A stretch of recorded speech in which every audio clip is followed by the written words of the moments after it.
የፍርድ ቀን ዋጋቸውን ይቀበላሉ አይደለም የሚለው ማጥፋት የሚለው እንደዛ ነው። አላህ ያጥፋቸው ብቻ ነው የሚለው። አላህ ያጥፋቸው የሚለው ያው እንትን ነው፣ ኢምፐራቲቭ ፎርም ሆኖ ነው የመጣው። ኢምፐራቲቭ ፎርም ደግሞ ሆኖ ሲመጣ ደግሞ ፊቸር ቴንስንም ሊያመለክት ይችላል። ወደፊት ምንድን ነው ቁርአን ላይ የራስ ትርጉም ነው ማለት እኮ ነው። የራስ ትርጉም አይደለም። እኛ ሙስሊሞች፣ እኔ እኮ ሙስሊም ነኝ። የራስ ትርጉምነት ትናንትና እንደዚህ አላሉኝም። ላይሉሽ ይችላሉ፣ ግን አላሉሽም ማለት እንደዛ አይደለም ማለት አይደለም። ሰፋ ያለ ነገር ሊኖር እኮ የተጻፈ ትክክለኛ ትርጉም ቢኖር ቃላችሁ አንድ ነው የሚሆነው። አንድ ምን ነው አንድ የሚሆነው? አንተ በምንድን ነው ያጥፋቸው የሚለው? የሚጠፉት በምንድን ነው ታዲያ? በአካል ነው እንደ የሚለው ያጥፋችሁ ማለት በአካልም በህይወትም ማጥፋት ነው። በነፍስ እንደዛ አይደለም። ይቀጡ ሲልስ ምን ማለት ነው? ይቀጡ ሲልስ ምን ማለት ነው? ይቀጡ ሲልስ ወደፊት ነው ወይስ አሁን ላይ ዱንያ ላይ? የፍርድ ቀን ቅጣት አለ ይላል። ቁርአን ላይ የፍርድ ቀን ግን ይለዋል።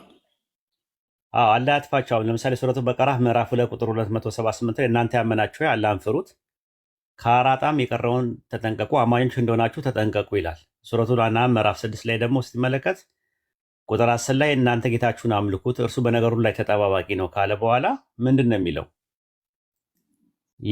ያለው ነገር ማጥፋት የሚለውን ነገር የሚጠቀምበት ከማጋራት ጋር አያይዞ ነው። ሱረቱን ሉቅማን ምዕራፍ 31 ቁጥር 13 ላይ ሉቅማን ለልጁ የሚገሰው ጽዮን ልጄ ሆይ በአላህ አታጋራ፣ ማጋራት ታላቅ በደል ነውና ይህን አስታውሳል። ከዛ በኋላ እነዚያ የተጠነቀቁትን እናድናቸዋለን፣ የተጠነቀቁትን ምንድን እነዚያ የተጠነቀቁትን እናድናለን፣ በደለኞች ግን የተንበረከኩ ሆኑ በውስጡ አንተዋቸዋለን። የት ነው የሚተዋቸው? የት ነው የሚተዋቸው? የት ነው የምታዋቸው? ስለ ገሃነም ነው አይደል የሚያወራው ጥቅሱ? ምን አሁን አለ ያጥፋቸው ያለው ነው አይደለም? ይሄኛው የነዛ እንትኖችን በደለኞች አላህ ያጥፋቸው የሚለው በደለኞቹን የዘለሙትን ነው። ማጋራት ታላቅ በደል ነውና አለ አይደለ?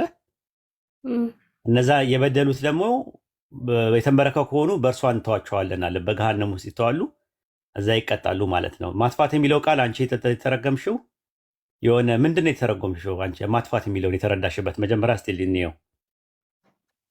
አይ አላህ ያጥፋቸውን ማጥፋት ማለት ምንድን ነው የተረዳሽው? እጅጋየሁ ማጥፋት የሚለውን የተረዳሽው በምንድን ነው? በምን ሴንስ ነው?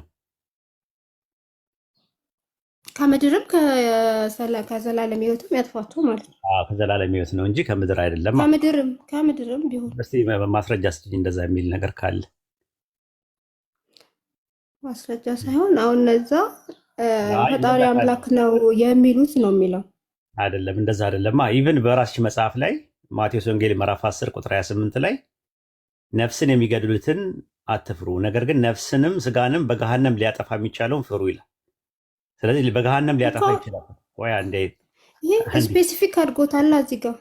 ግን ማጥፋት የሚለው ነገር በኢስላም አካላዊ አይደለም። ራሱ ሲጀመር በሚቀጥለው ዓለም ውስጥ ያለውን ቅጣት ለማመልከት ነው አላህ ያጥፋቸው የሚለውን ማለት ነው። ምክንያቱም አንድ ሰው ሲያሻርክ በዱንያ ላይ ባለው ነገር ምንም የሚነካው ነገር የለም። በኢስላም አስተምሮት ውስጥ ስላሻረከ በዚህ ዓለም ላይ የሚቀጣው ሳይሆን የሚቀጥለው ዓለም ነው ራሱ ፍርድ ያለው እንጂ አሁን በዚህ ዓለም ላይ ስላሻረከ አንድ ሰው በማሻረኩ ምክንያት የሚቀጥለው፣ ምክንያቱም ንስሐ ሊገባ ይችላል። አላህ በቁርአን ውስጥ በሱረቱ ዙመር ምዕራፍ 39 ቁጥር 53 ላይ አላህ ኃጢአቶቹን በሙሉ ይምራል አለ አይልም?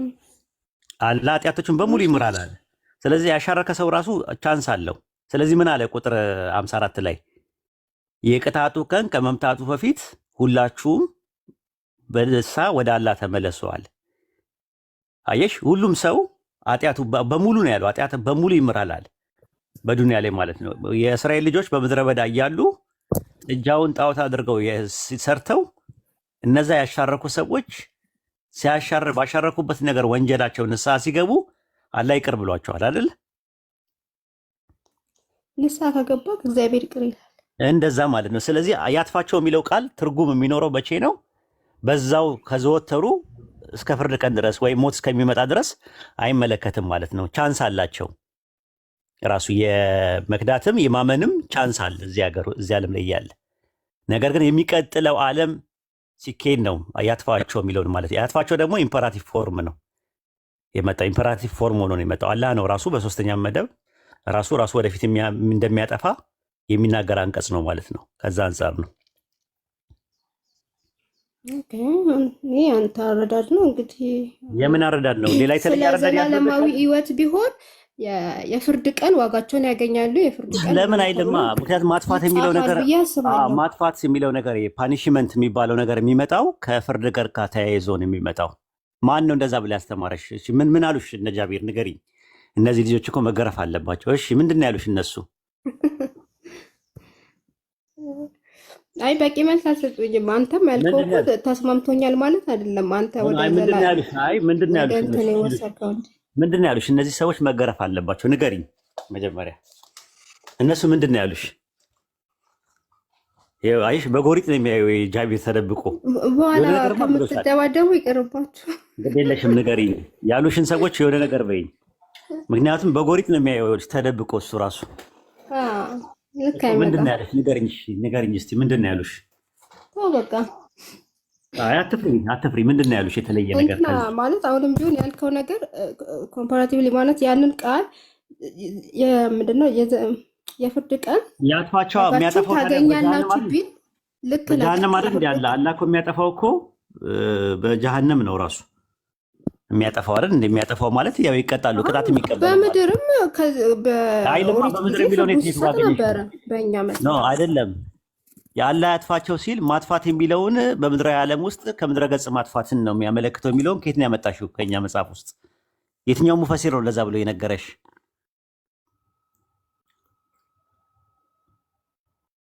እጅጋየሁ ማን ነው እንደዛ ብሎ የነገረሽ? የትኛው ሙፈሲር ነው የነገረሽ? እንደዛ ብሎ የነገረሽ ሰው አለ ወይ? ማን ነው የነገረሽ? ጃቢር እንደዛ ብሎ ነግሮሻል? አስተምሮሻል? እጅጋየሁ አለሽ?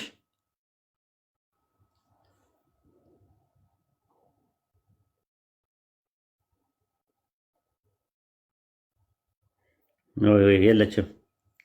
ኔትወርኳ ነው መሰለኝ።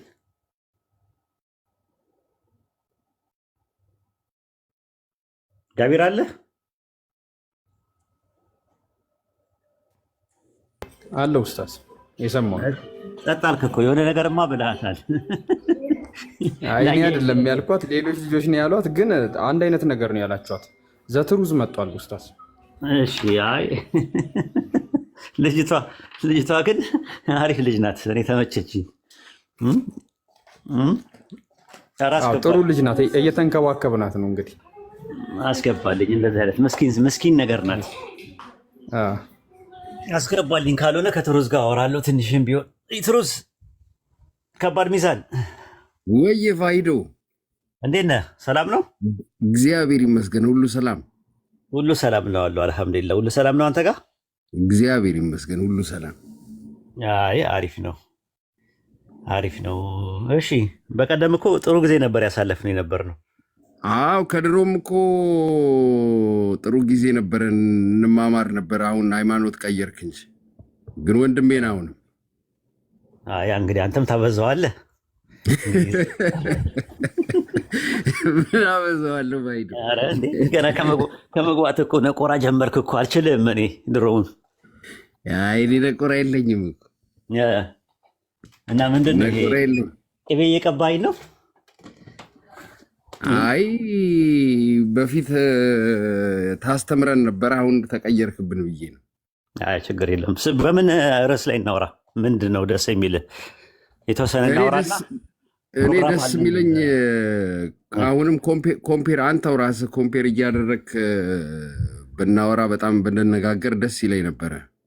ስለ መሲሁ እናውራ። አንተ ስለ መሲሁ በጣም ትወዳለህ ከድሮ ጀምሮ። በጣም በቃ ተናግሬ ማልጨረሰው ጉዳይ መሲሁ ነው። እና እስቲ ብሉይ ኪዳን ላይ መሲህ የሚለው ቃል ለምን እንደዋለ ንገረን እስቲ እንማማር።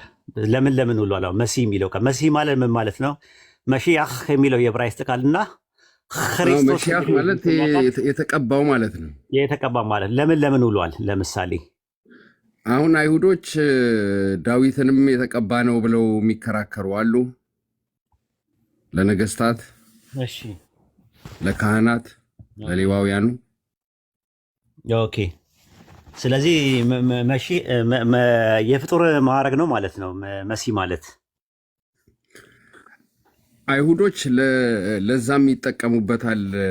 ነገር ግን የዚህኛው ክርስቶስ ግን ከላይ ነው። የሚለው የግሪከኛው ቃልና መሺያህ የሚለው የዕብራይስጥ ቃል ለፍጡራን ውሏል ወይ በባይብል ውስጥ?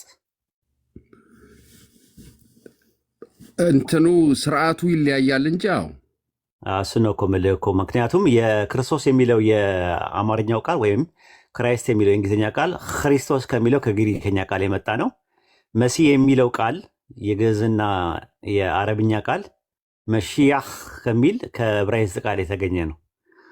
ሁለቱም ትርጉማቸው የተቀባ ማለት ነው። ብሉይ ኪዳን ላይ የነበሩ ካህናት፣ ነገስታት፣ ነቢያት ክርስቶስ ይላል በግሪክ ሰብትጀንት ላይ ሲያስቀምጣቸው፣ በዕብራይስጥ ማስወረድ ላይ ደግሞ መሺያህ ይለዋል። ስለዚህ መሺያህ ማለት ለምሳሌ ቂሮስ የሚባለው ንጉስ ትንቢተ ኢሳይያስ ምዕራፍ 65 ቁጥር 1 ላይ የግሪክ ሰብትጀንቱ ላይ ብትመለከተው ቂሮስን መሲህ ይለዋል።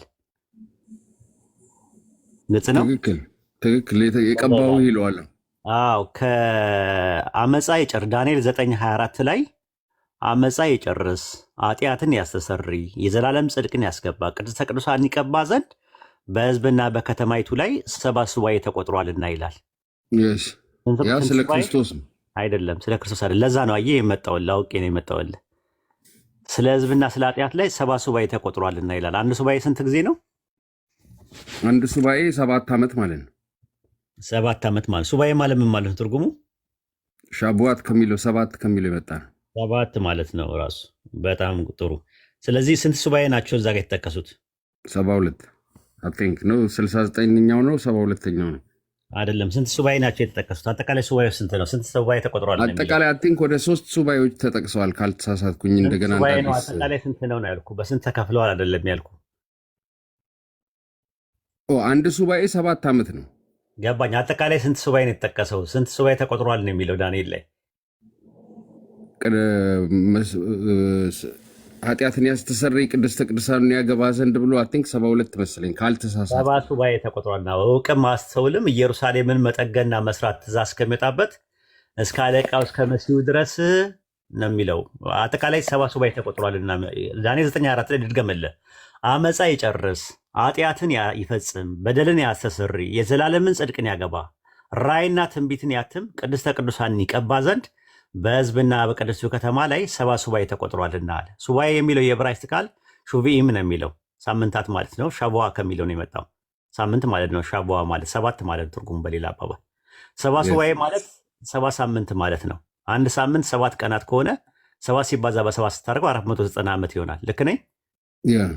ይህ ሱባዔ ደግሞ በዳንኤል ሕዝብና በቅድስቱ ከተማ ላይ የተቆጠረ ስሌት ነው ከሆነ እነዚህ ሱባዔዎችን ስትመለከታቸው ቁጥር 25 ላይ ስለዚህ እውቅም አስተውልም አለ። ኢየሩሳሌምን ስለመመለስና ስለመገንባት ቃሉ ከሚወጣበት ጊዜ ጀምሮ እስከ አለቃው እስከ መሲህ ድረስ 72 ሱባዔ ነው ይላል። ማለት 7 ሱባዔ ይሆናል አለ አደለ?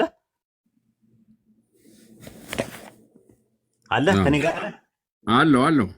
ስለዚህ ይላል ስለ ማለት ነው ራሱ ወደ ኢየሩሳሌም መመለስና መገንባት ቃሉ የወጣው መቼ ነው? ዳቫሩ የወጣው መቼ ነው?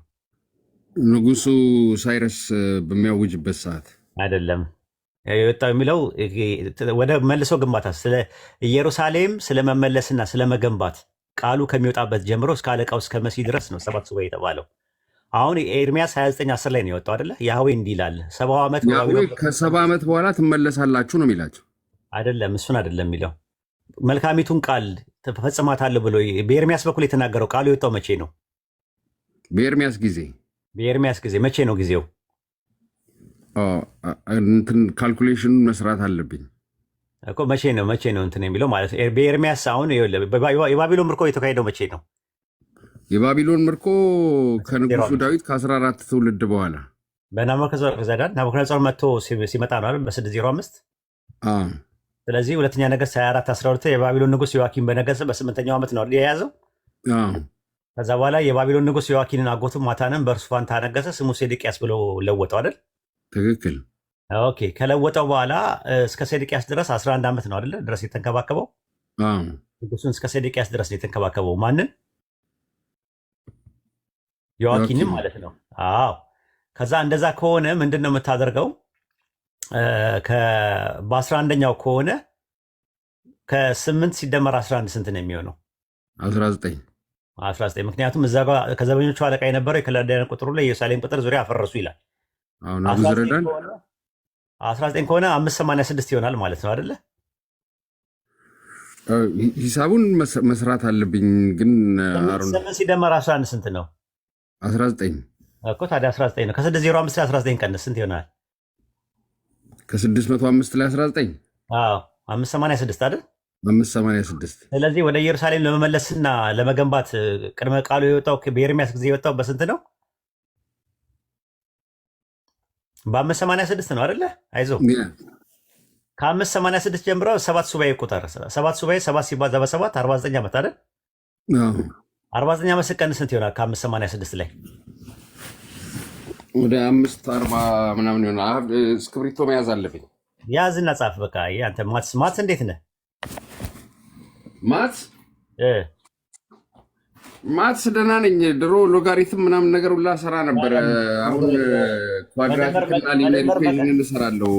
እንዴት ተፍተፍ በል እንጂ መደመር መቀነስ ላይ እንዴ ስነግርህ እኮ ተፍተፍ ማለት ነው ያለብህ።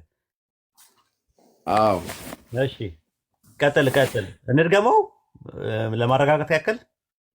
ኦኬ እሺ በ605 ነው አይደል ናቡከደነፆር እንትን ያለው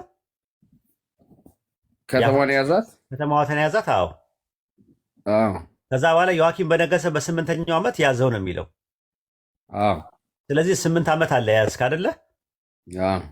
የባቢሎን ንጉሥ ዮአኪንን ማታንን በእርሱ ፋንታ አነገሰ፣ ስሙ ሴዴቅያስ ብሎ ለወጠ ይላል። በ8ኛው ዓመት 8 ስቀንስ ስንት ይሆናል? ከ605 ስትጨምር ስቀንስ ነው እንጂ የድሮ ከክርስቶስ ለበፊት ወደ ዓመተ ምህረት ስንመጣ እንቀንሳለን ነው። ወደ ዓመት 597 ይሆናል። 597 ይሆናል። ከዛ በኋላ ከተማይቱ ሰዴቅያስ እስከ 11ኛው ዓመት ድረስ ተንከባከባት ይላል። ሁለተኛ ነገሥት 25 ቀንስ 586 ይሆናል። 586 ከ5 አሁን ሱባኤው ነው የተነገረ። ትእዛዙ ከሚወጣበት ቃሉ ከሚወጣበት ጊዜ ጀምሮ እስከ መሲሁ ድረስ ብለዋል። 7 ሱባኤ ነው ብለዋል። 7 ሲባዛ በ7 ስንት ነው? 49 ከ586 ላይ 49 ስትቀንስ ስንት ነው? 49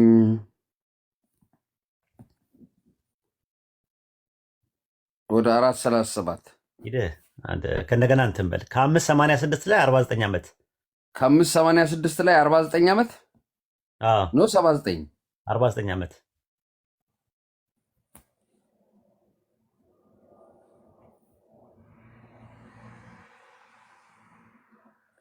የ437 ነው ይመጣው። ከ586 ላይ 49 ዓመት ከቀነስክበት የ437 ይመጣል። ኧረ ተው ከእንደገና ቀንስ። ካልኩሌሽን የለም ካልኩሌተር ከ586 49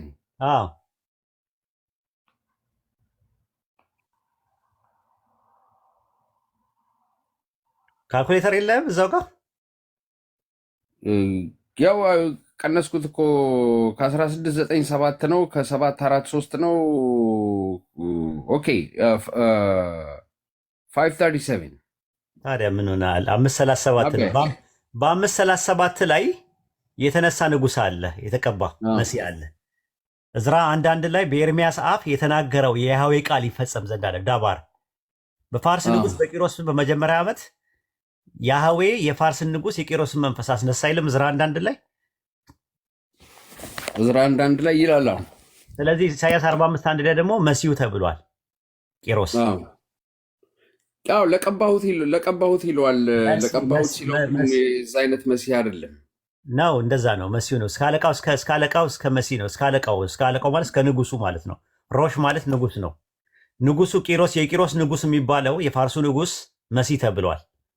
ስለዚህ እስከ አለቃው እስከ መሲህ ድረስ ያለው 7 ሱባኤ ነው የሚለው ያንን ነው የሚያመለክተው። ኖ እሺ ሞግት። ምክንያቱም ናቡከደነፆር ቤተ መቅደሱን አፍርሶታል አይደል እንዴ? ካፈረሰ በኋላ ትእዛዙ የወጣው መቼ ነው? በኤርሚያስ የወጣው ትእዛዙ መቼ ነው? በኤርሚያስ እኮ ትእዛዙ የወጣው ማለት ከባቢሎን ምርኮ በኋላ ነው። ኤርሚያስ ሲናገር ተመልሶ ስለምን እዛ ላይ የሚናገረው ምንድን ነው? ዳንኤል ላይ እወቅም አስተውልም ይላል። ኢየሩሳሌምን ስለመመለስና ስለመገንባት ዳባር ወይም ቃሉ ከሚወጣበት ስለዚህ እወቅ አስተውልም ኢየሩሳሌምን መጠገንና መስራት ትእዛዙ ከሚወጣበት ጀምሮ እስከ አለቃው እስከ መሲህ ድረስ 7 ሱባኤና 62 ሱባኤ ይሆናል። ይነግራል። እሱ በዕብራይስጥ ላይ እንደዛ አይደለም የሚነበበው። ላንብብልህ ልዩነታቸውን ማለት ነው። ዳንኤል 9:25 ላይ ስለዚህ እወቅም አስተውልም ወደ ኢየሩሳሌም ስለመመለስ እና መገንባት ቃሉ ከሚወጣበት ጀምሮ እስከ አለቃው እስከ መሲህ ድረስ 7 ሱባኤ ይሆናል ብሎ ነው ያስቀመጠው። ከዛ በኋላ የሚለው ስለ ማለት ነው። ዳቫር ማለት ቃል ማለት ነው። አሁን ከዛ በኋላ ነው ደግሞ ሱባኤዎችን ለሶስት ነው የከፈላቸው። 7 ሱባኤ አለ፣ 62 ሱባኤ አለ፣ አንድ ሱባኤ አለ። ልክ ነኝ? ድገመው እስቲ። ምክንያቱም እዚህ ጋር የሚለው እና ብሎ ስለሆነ የሚናገረው ትሩዝዬ 7 ሱባኤ አለ አይደለ? ከሰባ ውስጥ 70ውን ለሶስት ከፈለው። አንደኛ 7፣ 2 62፣ ሶስተኛው ደግሞ አንድ አደረገው። በአጠቃላይ ስደምረው 62 7 69 ከዛ አንድ ሱባኤ ይቀራል። 7 ሱባኤ ይሆናል። ለምንድን ነው 7 ብሎ ያስቀመጠው? 7ን ለምን አስቀመጠው? 7 እዚህ ጋር ዕብራይስጡ የሚናገረው ነገር አንዳንድ ጊዜኞችንም ተመልካቸው። ስለዚህ እወቅም አስተውልም ወደ ኢየሩሳሌም ስለመመለስና መገንባት ቃሉ ከሚወጣበት ጊዜ ጀምሮ እስከ አለቃው እስከ መሲህ ድረስ 7 ሱባኤ ይሆናል ብሎ ነው ያስቀመጠው። አሁን አንተ እዚህ ጋር አለቃው መሲህ የሚለውን ጢሮስን ነው እያልከኝ? አዎ እንደዛ ነው። 7 የሚለው አለ። እስቲ ካልኩሌት አድርገው። 7 የምትለዋን 49 ዓመቷን ምን ታደርገዋለህ? እስቲ አምጣት። ኖ 7 እኮ እያንዳንዱ 7 አሁን 7 ሱባኤ ሲል 7 ጊዜ 7 ነው። 62 ሱባኤ የተጠቀሰበት ምክንያት አለ። አንድ ሱባኤ 62 ሱባኤ ሲል 62 ጊዜ 7 ነው እኮ። ገባኝ። 62 ጊዜ 7 ስንት ነው? 62 ጊዜ 7 62 ጊዜ 7 ስንት ነው? 434 434 ነው። 7 ጊዜ 7 ስንት ነው? 49 እኮ 49 ዓመቱ ምንን ያመለክታል? ስለዚህ ይሄ የትኛው 7 ጊዜ 7 የሚለው ደግሞ 490 ነው የሚሆነው እኮ። እሱ መጨረሻ ላይ 490 እኮ የሚሆነው አጠቃላይ ሲደምረው ነው። ሱባኤውን ለሶስት ከፍሎ ነው እያሳየ ያለው። 62 አለ፣ 7 አለ፣ አንድ አለ። አንድ የምትባለው 7 ዓመት ናት አይደለ? አንድ ሱባኤ ሲል 7 ዓመት ነው። 7 ዓመት ነው። 7 ሱባኤ ስንት ነው? 49 ሱባኤ። 49 ዓመቱ መቼ ነው የሚጀምረው? መቼ ነው የሚያልቀው? ንጉሱ ጢሮስ ኢየሩሳሌምን ለመስራት በሚያውጅበት ሰዓት እና ነህምያ በሚመለሱበት ሰዓት እንደዛ አይደለም የሚለው እንትን ላይ ከሆነ ዳንኤል ላይ የሚናገረው ስለዚህ እወቅም አስተውልም ወደ ኢየሩሳሌም ስለመመለስ እና ስለመገንባት ቃሉ ከሚወጣበት ጊዜ ጀምሯል። ቃሉ የሚወጣው ከማን ነው? ከንጉሱ ነው። ኢየሩሳሌምን እንዲገነቡ ነህምያ ሲፈቅድለት እንደዛ አይደለም የሚለው። በነብዩ በኤርሚያስ የተባለው ቃል የወጣው ቃል ብሎ ነው የሚጀምረው። ዳንኤል 9:1 ላይ ስትመለከተው ዳንኤል በነብዩ በኤርሚያስ እግዚአብሔር የተናገረውን ከ70 ዓመት በኋላ እንደሚያስታውሳቸው ወደ እንደሚመልስላቸው ነው የሚናገረው። 9:2 ላይ በደንብ ይኸው ዳንኤል 9:2 ላይ ምን ይላል መሰለ? እኔ ዳንኤል አለ የኢየሩሳሌም መፍረስ የሚፈጸምበት 70 ዓመት ያህዌ በቃሉ ለነብዩ ለኤርሚያስ የተናገረውን የዓመቱን ቁጥር በመጽሐፍ አስተዋልኩኛል። ታዲያ እኮ 70 ዓመት ተፈጸመ በዳንኤል ጊዜ ማለት ነው። ጸሎት ገባ። ቆይ አንዴ፣ ያህዌ በቃሉ ለነብዩ ለኤርሚያስ የተናገረው አለ። ዳቫር የሚባለው ማለት ዳቫር ብሎ ያለው ማለት ነው። ዳቫር ብሎ ያለው በኤርሚያስ ነው አለ። ስለዚህ ምን አለ? ቃሉ ከወጣበት ጊዜ ጀምሮ አለ። ቀጠለና ዳንኤል 9:25 ላይ ቃሉ ከወጣበት ጊዜ ጀምሮ አይደለም የሚለው፣ ኢየሩሳሌምን ለመስራት ትእዛዝ ከሚወጣበት ነው የሚለው። ትእዛዝ አይደለም የሚለው፣ ቃሉ ነው የሚለው። ይኸው ዳቫር ይላል። ዳቫር ማለት እንደዚህ ነው የሚለው። የለ የዕብራይስጥ ይል እኮ ነው። ቆይ ዘትሩስ ካልሆነ ወይ ቁም እንትኑ አንደኛ እንትኑ በጣም እንትን ነው፣ አልተመጣጠነም ነገሩ።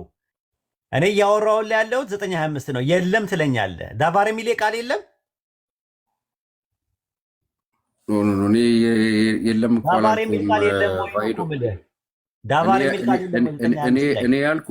እኔ ያልኩት ቫይዶ ነቢዩ ኤርሚያስ እግዚአብሔር ለ70 ዓመት እንደሚቀጣቸው ዳቫር የሚል ቃል የለም ወይ? ትሩዝ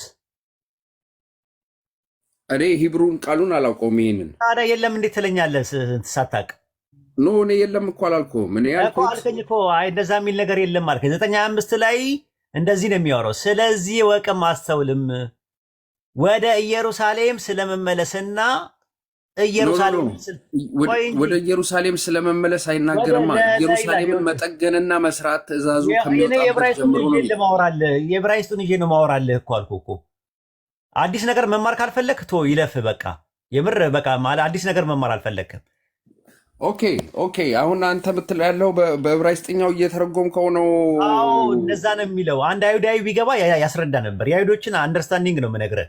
አይሁዶች ይህን ጥቅስ የሚረዱት በዚህ መልኩ ነው ያስቀመጡት። አሁን ወደታች ወርደን እኮ 62ቱንም አንዱንም ልናይ ነበረ። ግን አሁን ይህንን መረዳት ካልቻልክ ወደታች መውረድ አንችልም። ኦኬ ስለዚህ እዚህ ላይ እነዚህ ሁሉ ዓመቶች ሲቆጠሩ ቫይዶ ነው በቃ ይለፍ በቃ አዲስ ነገር ለማወቅ ቆይ ማለፍ ሳይሆን እዚህ ጋር የሚናገር ያለው እንደውም በሙሉ አሁን አንተ የተረዳኸው ይሄ ሰባ ሱባዔ የሚባለውን መሲህ የሚለውን አንተ ሁል ጊዜ ለክርስቶስ ስለምትወስደው ለኢየሱስ ስለምትወስደው ነው ችግር የፈጠረብህ። ሲጀመር መሲህ መሻህ ቆያ እንደ አዳምጣ እንዴ መሻህ የሚለው ነገር ሐመሻህ ነው የሚለው ወይስ መሻህ ነው የሚለው? እዚህ ጋር ዕብራይስጡ ላይ እኮ ልዩነቱን ልንገራ። ሐመሻህ ከተባለ ስፔሲፊክ የተደረገ መሲህ ነው። ገብቶሃል? ስፔሲፊክ የተደረገ መሲህ ነው። መሻህ ካለ ግን ዴፊኒት አርቲክል ከሌለው ግን ስፔሲፊክ ያልተደረገ ነገር ግን የሆነ ሰምዋን ነው እንጂ ስለ መሲሁ አይደለም። ይሄ ያው የሚጠበቀው አይሁዶች የሚጠብቁት መሲህ ዳንኤል 9:24 የምትመለከተው አይሁዶች ኮሜንተሪ እንዳለ ክላሲካል ኮሜንተሪ እነ ታርገምን ማየት ትችላለህ፣ እነ ሚድራሽን ማየት ትችላለህ፣ ታልሙድ ውስጥ ያሉትን ጽሁፎች ማየት ትችላለህ። የሚጠብቁት ታላቁ መሲህ ንጉስና ነብይ ሆኖ ይመጣል ብለው የሚጠብቁት ስለ እሱ አይደለም የሚያወራው የመጀመሪያ መሲህ የሚለው ቃል ስለ ቂሮስ ነው የሚያወራው። በ62 ሱባዔ ላይ የሚገደለው ደግሞ አንያስ የሚባል ካህን አለ የተቀባ፣ ስለሱ ነው የሚያወራው። ይህንን አሁን ልነግርህ ፈልጌ ግን አንተ እንትን ማለት አልፈለግም። ዲፌንድ እያደረግክ ነው ያለው። አዲስ ነገር ለመማር ዝግጁ አይደለም። ዲፌንድ እያደረግኩኝ ሳይሆን አይሁዶች ክርስቶስ ይህንን ስለ ክርስቶስ መሰቀል መገደል ስለሆነ ኤግዛክትሊ የሚያመለክተው እነሱ ደግሞ ክርስቶስ አልተወለደም ብለው ስለሚያምኑ ዳንኤል 9:24 ምክንያት አታዳምጥም እኮ ችግሩ እሱ ነው። በቃ እንትን ከዚህ በላይ እንኳን መሄድ አይቻልም። ራሱ ዳንኤል ምዕራፍ 9 ላይ ቁጥር 24 ላይ ያለውን ስለ መሲህ የሚያወራው ለክርስቶስ ነው ብሎ ወይም ደግሞ ለኢየሱስ ነው ለድንግል ማርያም ልጅ ነው ብሎ ያስቀመጠ ማን አለ? እስቲ ንገረኝ። እስቲ ከአዲስ ኪዳን ጸሐፊያን መካከል ኢየሱስ ክርስቶስ ራሱ። እስቲ ዳንኤልን የጠቀሰበትን ጥቅስ አምጣና መሲሁ የሚለው ስለ ራሱ እንደሆነ ማስረጃ ስጠኝ። አዲስ ኪዳን ስለ ዓለም መጨረሻና ስለ ፍጻሜው ሲጠይቁት ይህንኑ ነው የሚጠቅስላቸው አይደለም። ማቴዎስ 4 በነብዩ በዳንኤል የተባለ የጥፋት ርኩሰት በተቀደሰ ስፍራ ቆሞ ስታዩ ቁጥር 27 ላይ አለ የጥፋት ሰው ርኩሰት።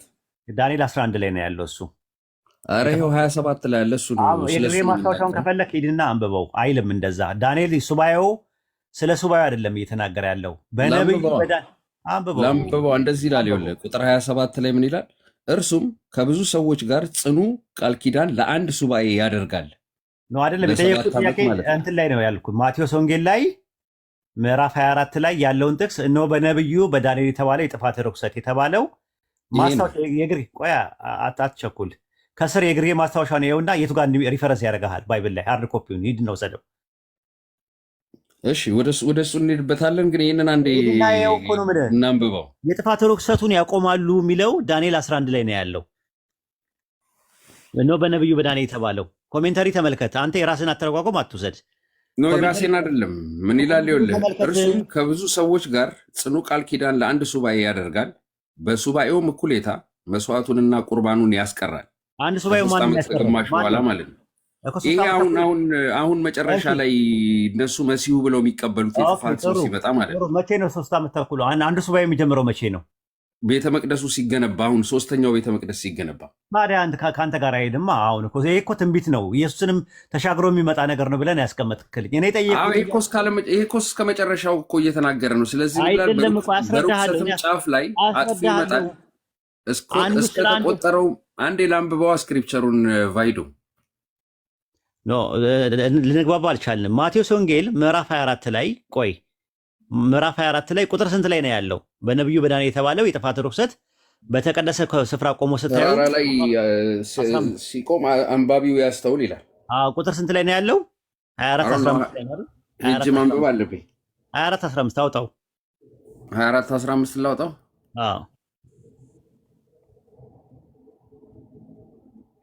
እንግዲህ በነቢዩ በዳንኤል የተባለውን የጥፋትን ርኩሰት በተቀደሰችው ስፍራ ቆሞ ስታዩ አንባቢው ያስተውላል። ዳንኤል ምዕራፍ 11 ላይ ግባ ላሳየህ ራሱን እንዴት እንደሚያመጣው። ኮሜንታሪዎችም እንደዛ ነው የሚያመለክቱ። ዳንኤል 11 ላይ ያለውን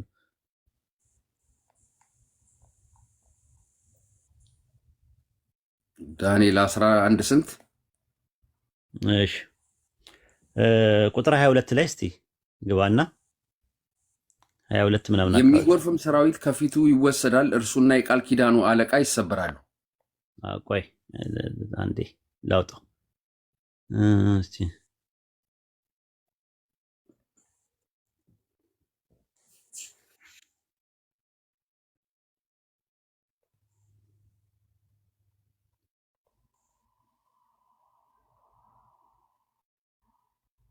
ዳንኤል 11 ቁጥር 31 ላይ ግባ። ቁጥር 31 ከእርሱም ጋር ሰራዊቶች ይቆማሉ፣ መቅደሱንም ግንቡንም ያረክሳሉ፣ የዘወትሩንም መስዋዕት ያስቀራሉ፣ የጥፋትንም ርኩሰት ያቆማሉ። ይህ ነው እንግዲህ የሚወሰደውን ኪዳኑን የሚበድሉትንም በማታለል ያስታል። ነገር ግን አምላካቸውን የሚያውቁ ሕዝብ ይበረታሉ፣ ያደርጋሉ። ዘትሩ ተረጋግተህ ማታወራ ከሆነ ቢቀርብህ ይሻላል። እውቀት ለመጋየት ነው። አንተ በጣም ዲፌንዲንግ ሜንታሊቲ ይዘህ ነው። አዲስ ነገር ለማወቅ ካልፈለግ ግዴታ የለብኝም እኔ አንተን የማስተማር ገብቷል። ያለ ፍላጎት በጣም እየተጫንኩ እንደሆነ እንዲሰማኝ እያረከኝ ነው ያለው። ዳንኤል 11:31 ላይ ከእርሱ ጋር ሰራዊቶቹ ይቆማሉ፣ መቅደሱን ግንቡን ያረክሳሉ፣ የዘወትሩን መቅደስ መስዋዕት ያስቀራሉ፣ የጥፋት ርኩሰትን ያቆማሉ አለ። ማቴዎስ 24:15 ላይ በነቢዩ በዳንኤል የተባለው የጥፋት ርኩሰት በተቀደሰ ስፍራ ቆሞ ስታዩ አንባቢ ያስተውል የሚለው ዳንኤል 11:31 ነው። ኮሜንቴሮች የሚያመለክቱት ይህንን ነገር መረዳት ካልቻልክ ችግር የለውም። እኔ የጠየኩ ጥያቄ ዳንኤል ምዕራፍ 24 ላይ መሲህ የሚለው ቃል ለኢየሱስ ክርስቶስ ነው ብለህ ማስረጃ ያመጣው አያስኬድህም። ሂድ ቀጥል፣ አሁን ማውራት ትችላለህ። ኦኬ ዳንኤል 9 ላይ ያለው አይሁዶችም ሁልጊዜ ይጣሉበታል። ምክንያቱም መሲሁ በነበረበት ጊዜ ቤተ መቅደሱ ነበረ፣ አሁን ግን ቤተ መቅደሱ የለም። አልጠየቅኩም። እኔ የጠየቅኩት ጥያቄ እሱ አይደለም። አሁን እዚህ ጋር ስናነበው 24 ላይ አመፃንም የሚጨርሰው ኃጢአትንም ይፈጽም በደልንም ያስተሰሪ ማለት ስለማስተሰረይ ነው። ኃጢአትንና በደልን ስለማስተሰረይ ነው። የጠየኩት ጥያቄ ዳንኤል 9:24 ላይ ያለው መሲህ ለኢየሱስ ነው ብሎ አዲስ ኪዳን ጸሐፊያን ወይም ራሱ ክርስቶስ የተጠቀመበት ጥቅስ አምጣ ስልን ይህን ያመጣው የጠየኩት ጥያቄና አንተ የምትመልሰው መልስ የተለያየ ነው። አይ ቲንክ ብዙ ማውራት አልችልም እኔ ከዚህ በኋላ ምክንያቱም አሁን ቀጣይ ያለው አርጊመንቶችን ቫይዶ አንተ ስክሪፕቸርን ታውቀዋለህ። ኖ አይ እንዴት ትረዳዋለህ? እንደ ጥያቄ ልጠይቅህ። ውይይት አይደለም የያዝነው፣ ውይይት አይደለም። አዲስ ነገር ልነግርህ ነው የመጣሁት። አዲስ ነገር እንዳልነግርህ ምንድን እያደረክ ያለ ዲፌንድ እያደረክ ነው ያለው። አንደኛ እውቀቱ የለህም በዚህ ዙሪያ ላይ ስጠይቅ ዳቫር ነው የሚለው ብዬ ስል አይ እንደዚህ ነው የሚለው ትለኛለህ። ገብቶሃል? እንደዚህ እንትን አይደለም። እና ሌላ ሰው ይግባና ከፈለክ የተሻለ ነገር ዳንኤል 9 ላይ ትንታኔ አለኝ የሚል ሰው ካለ ሌላ ሰው አስገቡና ሌላ ሰው ሲማር ተማር አዳምጥ ማለት ነው። ጢሮስ በምን ምክንያት ነው በደልን የሚያስተሰርየው? ወይም የዘላለምን ጽድቅ እንዴት ነው የሚያገባው? ያስተሰርያል የሚለው እርሱ እያለ የሚጠቀመው ስለ መሲሁ አይደለም፣ ራሱ ያህዌ ነው። ዮዴሄ ቫቭሄ ስለሚባለው ነው የሚያወራው። በደልን ያስተሰሪ ዘንድ አሁን እኮ ስለ ንጉሱ ነው አልከኝ፣ ስለ ጢሮስ ነው የሚያወራው። መጀመሪያ 24 ላይ እና 25ን እየቀላቀልክ ነው የምታወራው። ለዛ ነው አየህ፣ እኔ እናንተ መግባባት የምንችለው ብታዳመጥ ኖሮ ነበረ።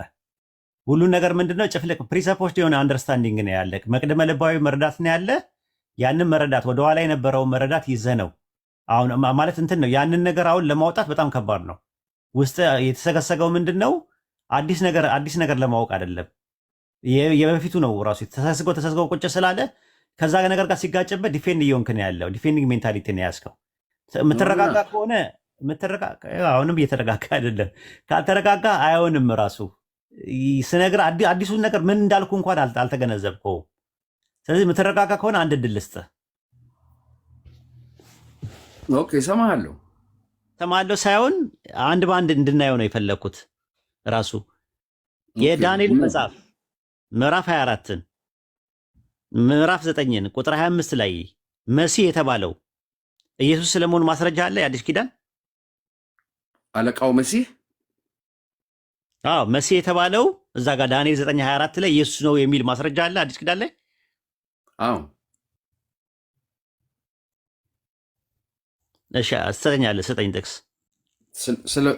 ስለመሰቀሉ ነው የጠየቁት ጥያቄ። ዳንኤል ላይ ያለው ስለ ኃጢአት ስርየት መሲሁ ስለመሰቀሉ ለዛ ነው። እና ቅድስተ ቅዱሳትን የሚያትመው በዛ ነው። ይበቃል። በቃ የጠየቁት ጥያቄ እዛ ጋር ያለው መሲህ አለቃው መሲህ የተባለው ዳንኤልን ጠቅሶ ስለ ኢየሱስ ነው ቢያወራው ብሎ የአዲስ ኪዳን ጸሐፊ የተናገረ አለ? የምታውቀው አለ ብዬ ነው የጠየቁ። የሶር ነው ኮመንታሪው ላይ እንግዲህ ቼክ አድርጌ እመጣለሁ። በቃ እንደዛ ነው። አይ ድምዳሜ ነው። አየህ፣ ሰፋ ያለ ነገር የሚፈልግ ነገር ላይ አጫጭር ድምዳሜዎች የምታደርግ ከሆነ አዳዲስ ነገሮችን ለመቀበል አሁን ያወራሁት ራሱ ሰምተህ ማታውቃቸውን ነገሮች አዳዲስ ነው። ቢያንስ እንኳን ያለውን ሀሳብ ምን እንደሆነ ለመረዳት ብትሞክር እና ለቀጣይ ጊዜ ብታጠና ጥሩ ነበረ። የሚያሳዝነው ነገር አሁን ከዛ ወደ ታች ወርጄ ደግሞ 26 27 28 እስከ 28 ነው ያለው። እስከ 28 ድረስ ያለውን ልነግርህ እችል ነበር። ዳንኤል 7 ላይ ያለውን ስለ መሲህ ምንድን ነው የሚለውን ነገር ያንን ለማዳመጥ ግን 25 ላይ ታስረ ቁጭ ብለሃል። ማብራራትም አትፈልግም። ዝም ብለው ኢማጂኔሽን ነው። አዳዲስ ነገሮችም ዳበር ነው የሚለው ስለ ዳበር የሚል ነገር የለም አልክ። የምታወራው ነገር እኔ ጋር የለም አልክ። እኔ ዕብራይስጡን እያመሳከርኩ ነው። ይከፈትልህ ይሳቅ። ሰላም አለይኩም። ክፈተው። አሰላም አለይኩም ይሳቅ። ወአለይኩም ሰላም። ባይብል ሀብ አለ ክፈትለት። ዳንኤል 9:25 አንቺ ደግሞ ትንሽ መረጋጋት ይጠበቅብሻል። እሺ ከኔ ጋር ስታወሪ ማለት ትንሽ ተረጋግተሽ ለማውራት ፈልጊ፣ ሞክሪ። ከዚህ በላይ እንዴት ነው የምረጋጋውበት? ሳስረዳሽ 9:25 ሳስረዳሽ ለመረዳት ሞክሪ ለማለት ፈልጌ ነው። ይሄ ከሌላ ግዴታ ተቀበይኝ እኮ አይባልም። አንተ የመረዳትን ትናገራለህ፣ ያ ሰው የመቀበል ግዴታ ተቀበይኝ አላልኩሽም። በቃ ሚውት አድርገሽ አዳምጪ። ሚውት አድርገሽ አዳምጪ። በቃ አሁን እንትን ነው ወይ ደግሞ ታች ወርደሽ አዳምጪ ለጊዜው።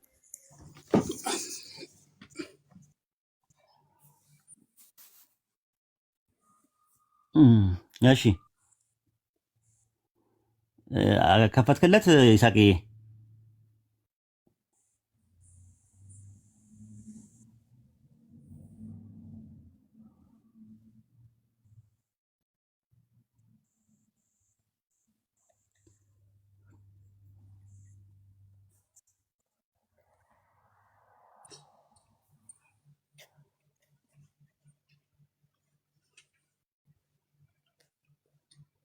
የትኛው ጋር 9:24 ላይ ዳባር የሚል የለም ማለት ዳባር ማለት ቃል ማለት ነው ብዬ ስለው እንትኑን ዳባር 9:24 ላይ ዳባር የሚል የለም እዛ ጋር ዳባር የሚል 11:29 ስትሮንግ ነምበር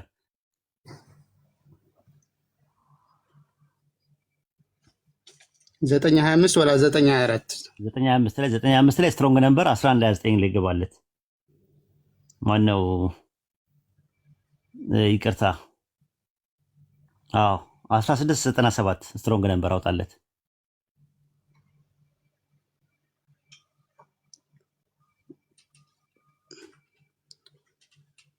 እስኪ ኡስታዝ 9:25 ነው ዳንኤል። ይታያል እዛ ጋር ዳባር። ውረድ ወደ ላይ ውጣ።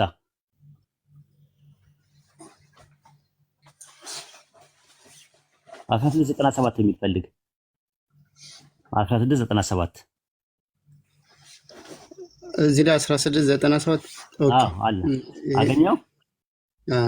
ተጫነው ቁጥሩን ልጫ ነው ወይስ ራሱን ቁጥሩ ስትጫነው ይመጣልሃል? እሱ እንዲገባው ነው።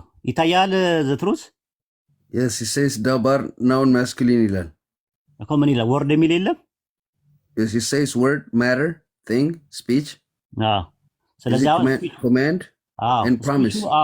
ስፒቹ ማለት ነው። ዳንኤል 9:2 ላይ ግባለት አንዴ ማለት አሁን ፊደል ማስተማር በጣም ነው የሚከብደው። ለዛ ነው የምልህ ሰርች አድርግና አጥና የምልህ ለዛ ነው። አዳዲስ ዲፌንድ አታድርገው አዲስ ነገር ስትሰማ ማለት ለተወሰነ ጊዜ ቢያንስ ጥናት ለማድረግ ማለት ነው። አሁን ብዙ ነገር ለማውራት እንችል ነበር።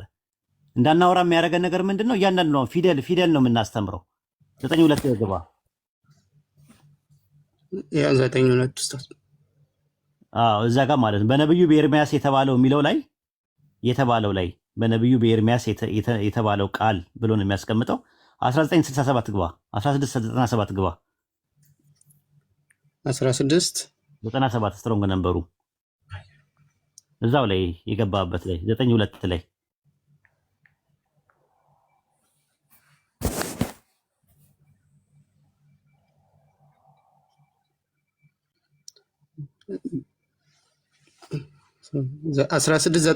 ኡስታዝ። እሱ ላይ ዳባር የሚል የለው አለ። በቃ እሱ ማለት ነው። አሁን አይ ቲንክ እኔ አሁን ፊደል ምናምን ነገር እያንዳንዱ ማስተማር አልችልም ራሱ ማለት ነው። ከስር አንዳንድ ልጆች ዲፌንድ ማድረግ እንችላለን የሚሉ ሰዎች እያየው ነው ያለሁት እና ምናልባት እስቲ ጃቢር አለ ኡስታዝ። ኦኬ አንድ ቁጥር ይጻፉ አስገባቸዋለሁ። አንዳንድ ቁጥር ጻፉ። ዳንኤል 9:24 መነጋገር አንጾኪያን አስገባው።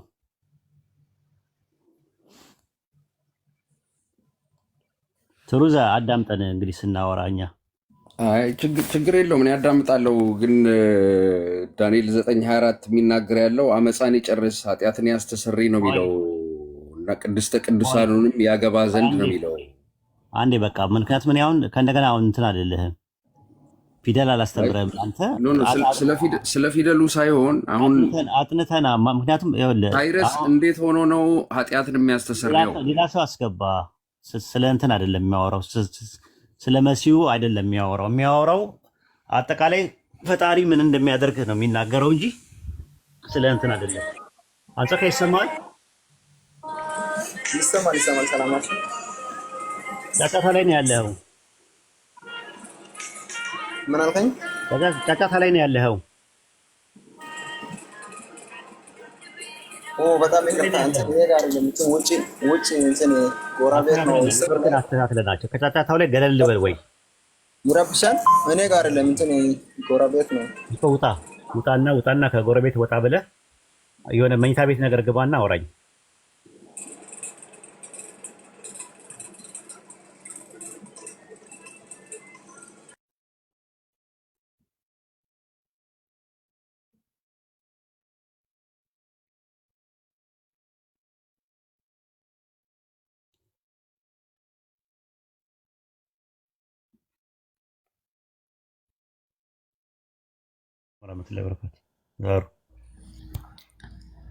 ሰላም መህመሪን ፎሎ አድርጉት። 1200 ሰዎች እዚህ ፎሎ ያላደረጋችሁ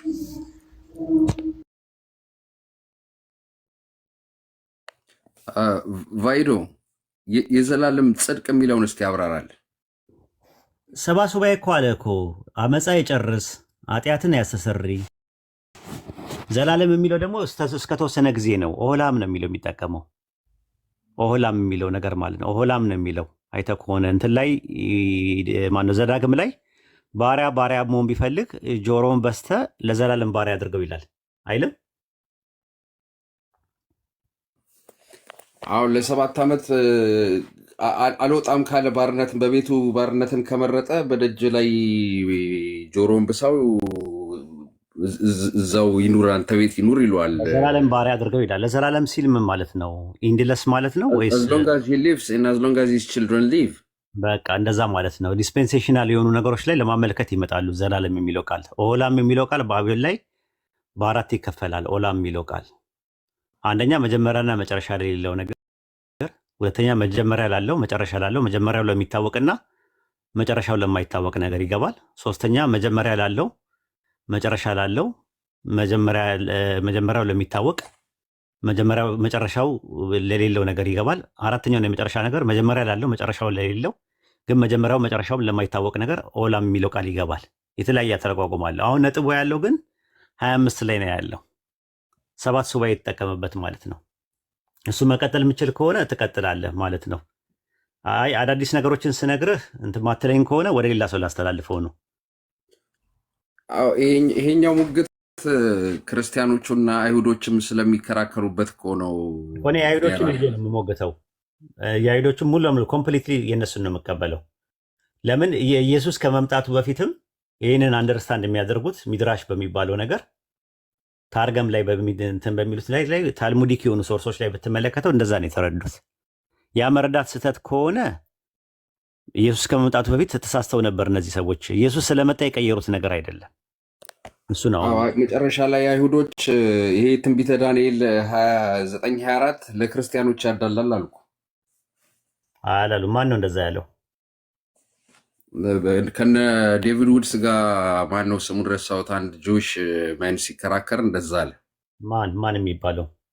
አፍተር ሰርች ምን ቪዲዮ ላይ ሆሮን ሆሎን ፈለገ ልታመጣው ነው? ያ እሺ አንተው አስደምጠን።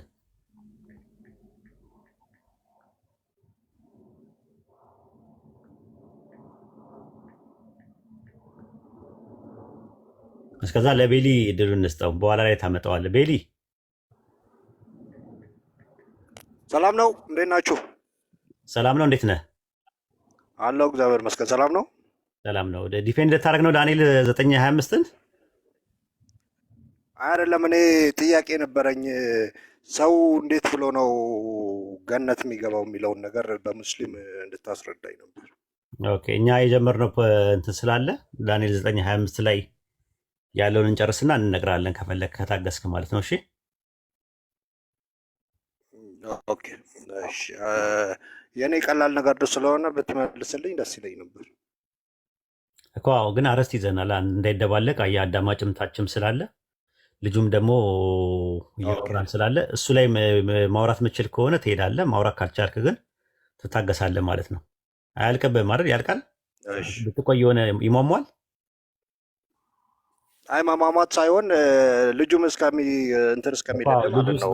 ቆይ ስላልከው አዎ፣ ይሟሟል ወይ? ጥያቄ ለነገ ማደር አይችልም። ምን ይሟሟል?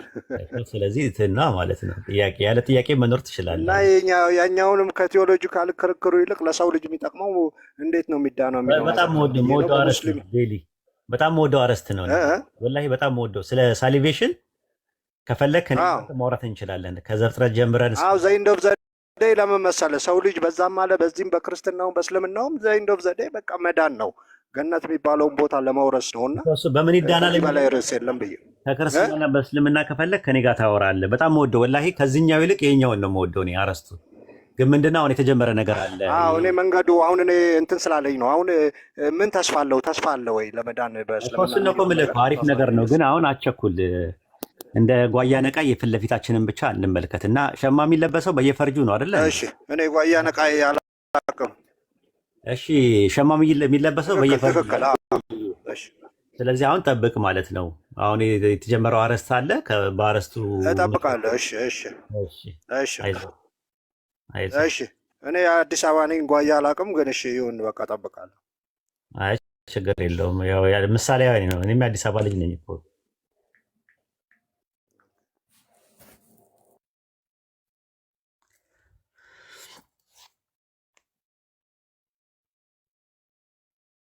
ዘትሩዝ ወይ እንትኑን እኮ እየፈለግኩት ነው። ቪዲዮ ሌላ ቀን ታመጣዋለህ። ችግር የለውም። እስቲ አሁን አመፃን ይጨርስ የሚለውን ቃል ኃጢአትንም ይፈጽም በደልንም ያስተሰርይ የዘላለምን ጽድቅ ያገባ ራእይንና ትንቢትን ያትም ቅዱሰ የሚለው ዳንኤል 9 አመፃ ይጨርስ። ማን ነው ይጨርስ የተባለው? ማን ነው? ሳብጀክቱ ማን ነው? ያው ሳብጀክቱ ቀጥሎ ነው ስለሱ የሚናገረው። አመፃ ይጨርስ፣ ኃጢአት ይፈጸም፣ በደል ያስተሰርይ፣ የዘላለም ጽድቅ ያገባ፣ ራእይና ትንቢትን ያትም፣ ቅድስተ ቅዱሳንን ይቀባ ዘንድ በሕዝብና በከተማይቱ ላይ 70 ሱባዔ ተቆጥሯልና አለ። ቅድስተ ቅዱሳን ይቀባ ዘንድ አለ። የሚቀባው ማን ነው? ቅድስተ ቅዱሳን ነው። ቅድስተ ቅዱሳን የተባለው ማን ነው? በዚህ አርዕስት ውስጥ ቴምፕል ውስጥ ያለው ነው ቅድስተ ቅዱሳቱ። የሚቀባው ቀቢው ማን ነው? የቴምፕሉ ቤተ መቅደስ ውስጥ ያለው የውስጠኛው ታቦቱ የሚቀመጥበት ቦታ ቅድስተ ቅዱሳኑ ነው። ይቀባ ዘንድ እንትና ማን ነው ቀቢው? አሮን ነው። አንተ አሁን በገባህ አንተ ኤክስፕሌን አድርግልኝ። እኮስና እኮ የምልህ እኮ አሁን ስለ ኢየሱስ ነው ካልክ ኢየሱስ የቀባው ነገር አለ ወይ? ኢየሱስማ ሊቀ ካህኑ ስለሆነ የቀባው ነገር አለ አመፃን ወይ? ይጨርሳል። እሱ የተቀባ ነው ወይስ የቀባ ነው? ክርስቶስ ክርስቶስ መሲሁ ነው። ከላይ የተቀባ ነው። የቀባ ነው ወይስ የተቀባ ነው ነው ጥያቄው። ከላይ የተቀባ ነው። ስለዚህ የተቀባ ከሆነ ሐዋርያት ሥራ 10:38 ላይ ቀቢው ማን ነው ይላል? እግዚአብሔር ነው። ስለዚህ እግዚአብሔር ከሆነ ቀቢው 9:24 ላይ ይቀባ ዘንድ የተባለው ማን ነው ቀቢው? ራእይና ትንቢትን የሚያትመው ማን ነው? ራእይና ትንቢትን እኮ የተነገረውን ራእይና ነቢያቶች ያዩትን ራእይና የተነገረውን ትንቢት ሊፈጽም ነው የሚል ያለው። እሺ ቅድስተ ቅዱሳንን ይቀባ ዘንድ ያለው ቀቢው ማን ነው ነው ያልኩህ እኮ። ቀቢውም አታሚውም ማን ነው? እዚህ ጋር በደልን የሚያስተሰርየው ማን ነው? ክርስቶስ እኮ። ቀቢውም ክርስቶስ ነው። ኖ ክርስቶስማ እኮ ያትም ቅድስተ ቅዱሳን ይቀባ ዘንድ በሕዝብና በከተማይቱ ላይ 70 ሱባዔ ተቆጥሯልና አለ። አሁን ይህንን ሁላ የሚሰራው ስለ 1% ነው የሚያወራው አይደለ? አሁን እዛ ላይ ክርስቶስ ቤተ መቅደሱን በራሱ መስሎ ይነግራቸዋል አይደል? ኖ የሚቀባው ማን ነው እኮ ነው ጥያቄው። ቅድስተ ቅዱሳን አሁን ቅድስተ ቅዱሳን የሚባለው በአዲስ ኪዳን ላይ ማን ነው? በአዲስ ኪዳን ቅድስተ ቅዱሳንማ ክርስቶስ ራሱ ነው። ስለዚህ ቀቢው ማን ነው? አሁን እዚህ ጋር አመፃ የሚጨርሰውም ኃጢአትን የሚያስተሰርየውን በደልን የሚያስተሰሪ ትንቢትን የሚያትመው ቅድስተ ቅዱሳንን የሚቀባው ማን ነው? ቀቢው ማን ነው? አሁን በብሉይ ኪዳን ሊቀ ካህኑ ቤተ መቅደስ ውስጥ ገብቶ ያገለግል ነበረ። አሁን ግን ክርስቶስ የአዲስ ኪዳን ሊቀ ካህን ስለሆነ በራሱ ደም ነው ይቀባል የሚገባው ወደ የሚለው ቅድስተ እዚህ ጋር ቅዱሳቱ። 9:24 ላይ አመፃን የሚጨርሰው ኃጢአትን የሚያስተሰርየው በደልን የሚያስተሰርየው የዘላለም ጽድቅን የሚያገባው ራእይና ትንቢትን የሚያትመው ቅድስተ ቅዱሳንን የሚቀባው ማን ነው ነው የጠየቁ። ክርስቶስ ክርስቶስ ራሱን ነው የሚቀባው ነው እኮ። ማን ነው የሚቀባው? ቀቢው ማን ነው? እዚህ ጋር ቀቢ የተባለው እኮ ኤክስፕሌን ላርግ አድርግ። እሺ ችግር የለውም። ኦኬ ክርስቶስ ኃጢአትን አመፃን ሊጨርስ ሲል አመፅ የሰዎች ልጆች አመፅ የተደረገውን በሙሉ በሱ ላይ ሊጠናቀቅ ነው። ኃጢአትንም ሊፈጽም ሲል የኃጢአት ደሞዝ ሞት ነው። ኃጢአትንም ፈጽሞ ሊገድል ነው፣ ሊያጠፋ ነው ራሱ። ጥያቄ ቅድስተ ቅዱሳን ይቀባ ዘንድ የሚለው ላይ ወደ እሱም እመጣለሁ። በደልንም ያስተሰርይ ሲል ስለ በደላችን የእኛም በደል ሊያስተሰርይ ነው። የዘላለምን ጽድቅ ያገባ ሲል የዘላለምን ጽድቅ በክርስቶስ ኢየሱስ እንደሆነ ሊያመጣ ነው። ለእኛ ለሰዎች የራሱን ጽድቅ ለእኛ ሊሰጠን ነው። አሁን ራእይንና ትንቢትን ያትም ሲል ስለ መሲሁ የተነገረውን በሙሉ ሙሴ በሕግ የሰጠውን ሌዋዊ ለኃጢአት ማስተሰሪያ ስለ ሕዝቡና ስለ ራሱ ኃጢአት በፋሲካ ቅድስተ ቅዱሳት ውስጥ ገብቶ ደም የሚረጨው 7 ጊዜ የሚረጨውን ደም ክርስቶስ ኢየሱስ ግን ወደ ሰማያዊ የበግና የጥጃ ሳይሆን የራሱን ደም ይዞ ነው የሚገባው ማለት ነው። ስለዚህ ይሄ ራእይና ይሄ ትንቢት የሚታተም ነው፣ ሲልድ ነው የሚሆነው፣ ተፈጸመ ነው። ለዛ ነው እኮ ጥያቄ መረዳት የመልስ ግማሽ ነው ይባላል። ማለት የምጠይቅ ጥያቄ እኔ ሌላ አሁን ቅድስተ ቅዱሳኑንም የሚቀባው በኦሪት ጊዜ ቅድስተ ቅዱሳኑ ቤተ መቅደስ ውስጥ የቃል ኪዳኑ ታቦት ማደሪያ ነበረ። አሁን ግን በአዲስ ኪዳን ግን እናንተ እንደ እግዚአብሔር ቤተ መቅደስ ናችሁ ብሎ አሁን እኛን ነው የሚቀባ። ጠየቁ ጥያቄ ቅድስተ ቅዱሳን ይቀባ ዘንድ ሲል ቀቢው ማን ነው አልኩ። ቅድስተ ቅዱሳን የተባለው ማን ነው ስል ማን ነው ያልከኝ? ቅድስተ ቅዱሳኑ በኦሪት አልኩ። ኧረ የጠየቁ ዳንኤል 9:24 ላይ ያለውን ጥቅስ ነው የጠየቅኩት። እባክህ ማለት ዝም ብሎ ማለት ትንቢት ነው የሚናገረው። በዛን ሰዓት ስለሚሆን ነገር እኮ አይደለም የሚናገር ያለው፣ ስለ ትንቢት እኮ ነው የሚናገር ያለው። ከሺህ ከምናምን ዓመት በኋላ የሚሆን ነገር እኮ ነው የሚናገር። ዘትሩስ ትንቢት አይደለም አላልኩም እኔ። አንተ ስጠይቅህ ብሉይ ኪዳን ላይ ስላለው ነገር ታወራለህ። እኔ የጠየቅኩ ጥያቄ 9:24 ላይ ቅድስተ ቅዱሳን የተባለው ማን ነው ብዬ ጠየቅኩ። ክርስቶስ ነው አልከኝ። ቀቢው ማን ነው አልኩ። አልመለስክልኝም። አንዴ ስለ አመፃ ምናምን ትለኛለህ። እሱ ላይ ችግር የለብኝም። የጠየቅኩ 9:24 ላይ ቅድስተ ቅዱሳን ይቀባ ዘንድ ይላል። ቅድስተ ቅዱሳን የተባለው ማን ነው? ቀቢው ማን ነው? እሱ ላይ ነው ያለሁት። ትንቢት አይደለም ነው አይደለም አላልኩም። ትንቢትማ ነው። እሱን እኮ ነው ብሬክ ዳውን ላደርግልህ ከፈቀድክልኝ ቫይዶ። አሁን አይደለም የጠየቅኩት ጥያቄ ስፔሲፋይ ማብራሪያ አይደለም የጠየቅኩት ጥያቄ ነው የጠየቅኩ እከሌ በለኝ እኮ ቅድስተ ቅዱሳኑ እከሌ የሚባል አይደለማ እኮ። ማን ነው እኮ ንገረኝ። ቀቢው ማን ነው? ተቀቢው ማን ነው? ተቀቢው ቅድስተ ቅዱሳኑ ማን ነው? በኦሪት እኮ ቅድስተ ቅዱሳኑ ውስጥ ቅባት አይገባም ነበር፣ ደም ነበር የሚረጭ። 24 ላይ ነው ያልኩ። አዎ ስለ ብሉይ ኪዳን አልጠየቅኩም። ብሉይ ኪዳን ላይ ኦሪት ላይ ስለነበረው ቤተ መቅደስ አይደለም የሚያወራው። ዳንኤል 9:24 ላይ ያለው አዲስ ኪዳን ላይ ነው ስላለው ካልክ ቅድስተ ቅዱሳን ይቀባ ዘንድ ሲል ቀቢው ማን ነው? ተቀቢው ማን ነው እኮ። አሁን ቤተ መቅደሱ እኛ ነን፣ የሚቀድሰው ክርስቶስ። ኦኬ ቅድስተ ቅዱሳን የሚባለው ቅድም ክርስቶስ ነው አልከኝ። አሁን ደግሞ እኛ ነን ያልኩ። የሚቀባው ክርስቶስ ነው። ቅድስተ ቅዱሳን ማን ነው አልከኝ ቅድም። ቅድስተ ቅዱሳኑ ታቦቱን ሪፕሬዘንት የሚያደርገው ክርስቶስ ነው አልኩ። እሺ የሚቀባው ለነሱም ይሄንን ቤተ መቅደስ አፍርሱትና በ3 ቀን እሰራዋለሁ ስላቸው አንድ ያስረዳው እስቲ አንድ ጃቢር እስቲ ማለት ጥያቄው ካልገባው አስረዳው። በጣም እየከበደኝ ነው የመጣው ማስረዳት። ይሄ ልጅ ቅድስተ ቅዱሳን ማን ነው የሚለውን ነገር አንዴ ክርስቶስ ነው ትላለ፣ አንዴ እኛ ነን ትላለ። ወጥ የሆነ ነገር ይኖር ለአርጊመንት።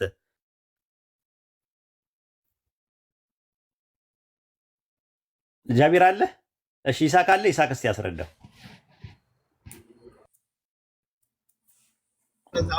መንገድ ወጣሁኝ። ግሩም አሁን ለምሳሌ ይረዳዋል ራሱ። ግሩሜ ሰላም ብያለሁ። ግሩሜ ዋይድ እንዴት ነህ? በቅድሚያ ሰላምታ ላቅርብ። ከረጅም ጊዜ ሰላም ነው። እንዴት ነህ? ሰላም ነኝ ያለው አልሐምዱሊላህ። አንተ ደህና ነህ? አለሁልህ። ሁሉ ሰላም ይመስገን ነው። በትሩዝ ሊረዳኝ አልቻለም። ጥያቄውን እስቲ አንድ ድገምለት ግሩምዬ። 9:24 ላይ ያልኩት ቅድስተ ቅዱሳኑ ይቀባ ዘንድ ሲል ቅድስተ ቅዱሳኑ ማን ነው? ቀቢው ማን ነው ነው የጠየኩት የነበረው። እስቲ አንዴ ጥያቄን ድገምለት አንዴ እስቲ። አንተ ጋይ ገብቶታል፣ ትሩዝ ገብቶታል፣ እውነት ገብቶታል። መልስ እስቲ ዱከ ማነህ ትሩዝዬ? እኔ መለስኩኝ እኮ ቅድስተ ቅዱሳኑ ላይ ሊቀ ካህኑ ደም ነበር የሚረጭ የነበረው ስለ ራሱና ስለ ሕዝቡ ኃጢአት። ክርስቶስም ደግሞ ይሄ ትንቢት ነዋ። ይሄኛው ዳንኤል ምዕራፍ 9 ቁጥር 24 ላይ ያለው መተላለፍን ኃጢአትን ለመደምሰስ በደልን ለማሰርሰር ላይ ይሄ ወደፊት እኮ የሚፈጸም ነው። የዘላለም ጽድቅን ለማምጣት ራእዩን ትንቢቱን ለማተም እንዲሁም ቅድስተ ቅዱሳኑን ለመቀባት ለሕዝብህና ለቅድስቲቱ ከተማ 7 ሳምንታት ተወስኗል ይላል። አሁን ቅድስተ ቅዱሳኑን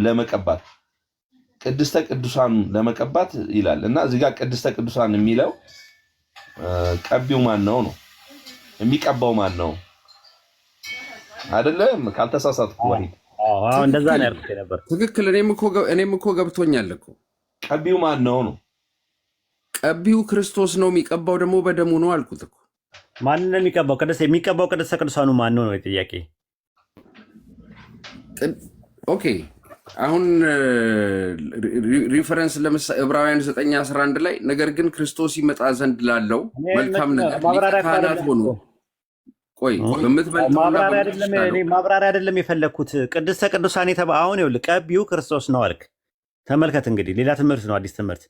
ቅድስተ ቅዱሳኑ የሚባለው ማን ነው የሚቀባው? ቀቢው ክርስቶስ ከሆነ ተቀቢው ማን ነው? ተቀቢውማ ቤተ መቅደስ ውስጥ የሚደረግ የነበረው ስርዓት ለማስተሰረይ የሚደረገው በግ የሚቀባው ስርዓት፣ የበግ ደም የሚፈስበት የነበረው ስርዓት እሱን ነው የሚያደርገው የዘላለም ቅድም ይኸውልህ። አሁን ደግሞ ሶስተኛ ጊዜ ደግሞ ሌላ ነገር ነው። ቅድም ቅድስተ ቅዱሳን የተባለው ክርስቶስ ነው ብለህ ነበረ። አሁን ደግሞ ደግመህ ምን ብላ ቅድስተ ቅዱሳን የተባልነው እኛ ነን አልክ፣ ቤተ መቅደስ የተባልነው። አሁን ደግሞ ለሶስተኛ ጊዜ ደግሞ ቅድስተ ቅዱሳን ማን ነው አልክ፣ ማንን ነው አልክ፣ ማናቸው አልክ። አሁን ደግሞ ሶስተኛ ጊዜ እስቲ ድገመው ሌላ ነገር። እኛ እንደ እግዚአብሔር ቤተ መቅደስ ነን። ቅድስተ ቅዱሳን የተባለው ማን ነው አልክ፣ አሁን ድገመው። አሁን ቅድስተ ቅዱሳኑ ታቦቱ ቢቀመጥበት የነበረ ነው። ኖ አዲስ ኪዳን ላይ ቅድስተ ቅዱሳኑ የተባለው ማን ነው አልክ። አሁን ቅድም ክርስቶስ ነው አልክ። አዲስ ኪዳን ላይ ቅድስተ ቅዱሳኑን የሚቀድሰው ክርስቶስ ነው እኮ። ቅድስተ ቅዱሳኑ ምንድነው ነው? በደሙ ነው የተቀደሰው። ከግሩሜ ጋር ልቀጥል። አይ ቲንክ ምንግባባ አይመስለኝም። ቅድስተ ቅዱሳኑ ምንድን ነው የጠየቅኩ? ስለ ክርስቶስ ነው የቀደሰው አልከኝ፣ ተስማማል። ክርስቶስ ነው የቀባው አልከኝ፣ ተስማማል። ቅድስተ ቅዱሳኑ የተባለው ምንድን ነው ጥያቄው? ቅድስተ ቅዱሳኑማ ታቦቱ የሚቀመጥበት የነበረው ሩም ነው ቅድስተ ቅዱሳኑ። አዲስ ኪዳን ላይ ነው ያልኩ እኮ። አዲስ ኪዳን ላይ ቅድስተ ቅዱሳኑ የሚባለው ምንድን ነው ያልኩ። በኦሪት የነበረውን ስርዓት ነው የሚጠቅስ ያለው። የኦሪት ስርዓት የነበረው በሰባይዲ ላይ ከጠፋ በኋላ ቤተ መቅደስ የሚባል ነገር አለ እንዴ? ክርስቶስ ከመጣ በኋላ ኦፍኮርስ ክርስቶስ ራሱ በነበረበት ጊዜ እኮ ቤተ መቅደሱ ነበረ። እሳ ገብቶ ታዲያ ውስጥ ገብቶ ቀብቶታል ክርስቶስ ያንን ቤተ መቅደስ ቅድስተ ቅዱሳኑን። ሲጀመር ቅድስተ ቅዱሳን የሚባል ነገር ከባቢሎን ምርኮ በኋላ አለ እኮ። ክርስቶስ መጥቶ ያንን ስርዓት ነው የፈጸመው። ከባቢሎን ምርኮ በኋላ በነበረው ቅድስት አደባባይ ቅድስትና ቅድስተ ቅዱሳን የሚባለው 3 ረድፍ የነበረው ሙሴ ላይ ሰርቶት የነበረው ድንኳን ነው። በኋላ ላይ ሰለሞን የሰራው ነው። ከባቢሎን ምርኮ በኋላ ቂሮስና ዳሪዮስ መጥተው ሲያሰሩት አደባባይ ቅድስተ ቅዱሳን ምናምን የሚባል ነገር አለ። እንደዛ የሚባል ነገር አለ። ቅድስተ ቅዱሳኑ አለ። ታቦቱ ብቻ ነው ኤርሚያስ የደበቀው የት እንዳለ ማይታወቀው እኮ። እስቲ ማስረጃ ስጠኝ እንደዛ። እስቲ አዲስ ኪዳን ላይ እኔ አላውቅም። አዲስ ኪዳን ላይ ክርስቶስ በመጣበት ሰዓት ላይ የነበረው ዘካርያስ ሊያጥን ገብቷል ነበረ። ወደ ቅድስተ ቅዱሳን ገብቷል ገብርኤል ያገኘው። እስቲ ቅድስተ ቅዱሳን ወደሚለው እስቲ ማስረጃ ስጠኝ። ሉቃስ 1 ላይ እኔ አላነበብኩም። አውጣና አሳየኝ። ቅድስተ ቅዱሳን ሊያጥን ገባ የሚል ነገር አላነበብኩም እኔ። ካለ እስቲ አውጣና ስጠኝ።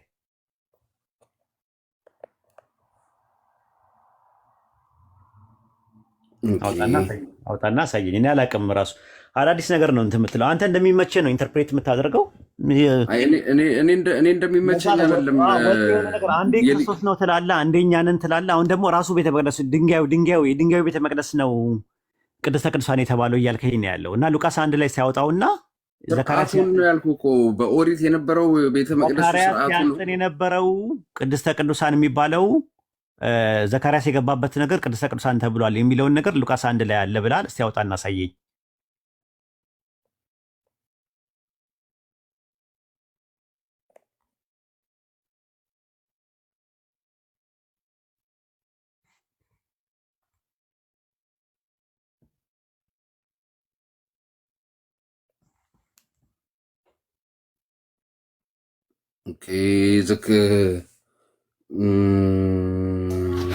ኡስታዝ እንትን ይህንን መረጃ ማምጣት ካልቻለ መረጆቹን አሰባስቦ ይምጣ። ከሌላ ሰው ጋር ቀጥሉ። መዛዛግ እንዳይሆን ሰውም እንዳይዝ እንደዛ ይሻላል። ምክንያቱም ተከባብሮ ነው የሚያወራው። ግን ምንድነው አዳዲስ ነገር እኔ ወላሂ አዳዲስ ነገሮችን ዳንኤል እንትን ላይ ልነግረው ነበረ ያሰብኩት የነበረው። ግን ምንድነው እሱ ፕሪሰፖርት የሆነ አንደርስታንዲንግ አለው። መጀመሪያ የተሞላው ነገር ለረጅም ጊዜ አብሮት ስለቆየ ለእሱ ከባድ ነው። ራሱ ፔን ነው። አውጥተህ ተጣለው ማለት ነው። አውጥተህ ለመጣል በጣም ይከብዳል ራሱ እና ቫይዶ ሉቃስ ወንጌል ምዕራፍ 1 ቁጥር 8 ላይ እንዲህ ይላል፣ እርሱም በክፍሉ ተራ በእግዚአብሔር ፊት ሲያገለግል እንደ ካህናት ስርዓት ወደ ጌታ ቤተ መቅደስ ገብቶ ለማጠን ዕጣ ደረሰበት። ቤተ መቅደስ ይላል፣ ቅድስተ ቅዱሳን ይላል ወይ ነው ጥያቄ። ሊቀ ካህን እኮ ነው ሰውየው። ገባኝ። ግን ሊቀ ካህን መሆኑ አይደለም። ግን ቅድስተ ቅዱሳን የሚባል ነገር አለ ወይ? ከእንትን በኋላ ከባቢሎን ምርኮ በኋላ አደባባይ ቅድስትና ቅድስተ ቅዱሳን የሚባሉ 3 ረድፎቹ አሉ ወይ ሲሰሩ? ኦፍኮርስ ይሰራል። ታቦቱ ባይኖርም እግዚአብሔር ያዘዘው ስለሆነ በድንኳኑ ስርዓት ከተሰራ ይሰራል። ኦፍኮርስ ምናባዊ የሆነ ነገሮችን እኔ ብዙ እንትን አይደለም። ነባራዊ የሆነ ነገሮች አለ ወይ? አሁን ኢማጂኔሽን ነው፣ ዝም ብሎ በጨበጣ ነው። ማን ነገረ ብባል ዘትሩስ ነገረኝ ማለት አልፈልግም። ቅድስተ ቅዱሳን የሚባል ነገር አዲስ ኪዳን ላይ ካለ አለ ብለህ ጥቅስ ስጠኝ። ከሌለ ግን ሊኖር ይችላል በሚል ነው። ኢማጂኔሽን ነው፣ ራሱ ምናባዊ ነው፣ ፋንታሲ ነው እየነገርክኛ ያለው። ለቀጣይ ምንድን ነው ዘትሩስ ነው የነገረኝ ማለት አልፈልግም። የተጻፈ ነገር ያስፈልጋል፣ ኤቪደንስ። ኦኬ። ስለዚህ ሊቀ ካህን በዛ ሰዓት አያስተሰርይም ነበር ማለት ነው። ሊቀ ካህን አይገባም አላልኩም፣ ግን የሚገባው ቅድስተ ቅዱሳን የሚባል ነገር ነበረ ወይ አዲስ ኪዳን ላይ ኢየሱስ በመጣበት ዘመን? ታቦቱ የለም እንጂ ስርዓቱማ የግድ ይቀጥል ነበር። አለ ወይስ የለም ነው ያልኩ። ቅድስተ ቅዱሳን አለ የሚል ነገር አለ? ቃሉ አልተጻፈም እንደዛ ተብሎ አልተጻፈም። የቅዱሳኖች ቅዱስ ማን ነው አዲስ ኪዳን ላይ? ክርስቶስ ኢየሱስ ነው። ታዲያ በቃ እንደዛ ነው። ራሱ የተቀባው ማን ነው? መሲሁ ነው። መሲሁ ነው። ቀቢው ማን ነው? እግዚአብሔር። ክርስቶስ ነው ቀቢ የሚል ነገር አለ?